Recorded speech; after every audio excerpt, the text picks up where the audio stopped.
Knowah Villena was born with a rare disease. At first, when he was born, Knowah's parents cannot figure out what was wrong or why Knowah's immune system is failing and his blood platelet count and hemoglobin was very low and needs transfusion almost weekly. Now, after several months of on and off confinement, Knowah was diagnosed with a rare disease called Wiskott-Aldrich syndrome. We have an update on that from Malu Francisco joining us live through Skype right now. Malu? Oh, hello, Alma. Good evening. Good evening, Sam.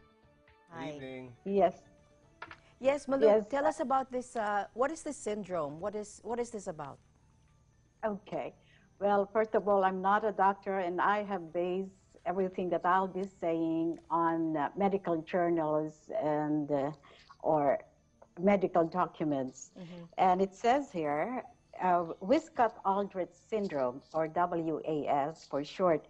It's an inherited genetic disorder.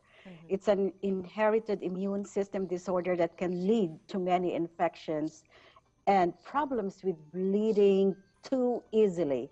In fact, in the case of our patient, Knowah, according to the mother, a slight touch on his skin would already cause bleeding when he was still in the Philippines. Wow. Okay.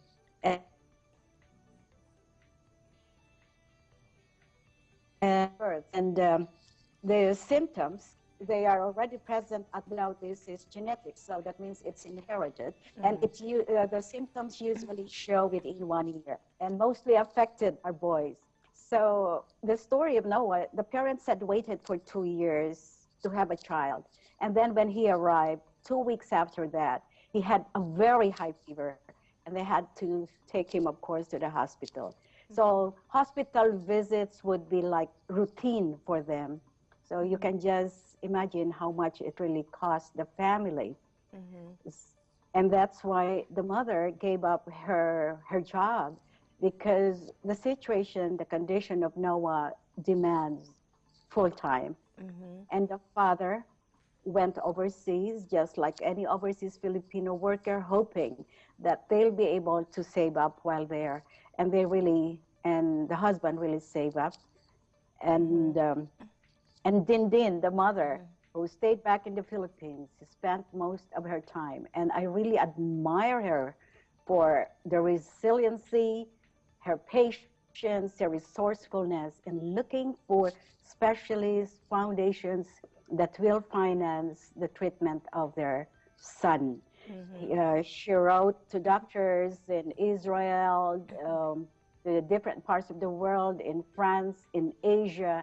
Wow. And one thing interesting is that, you have a network of medical practitioners.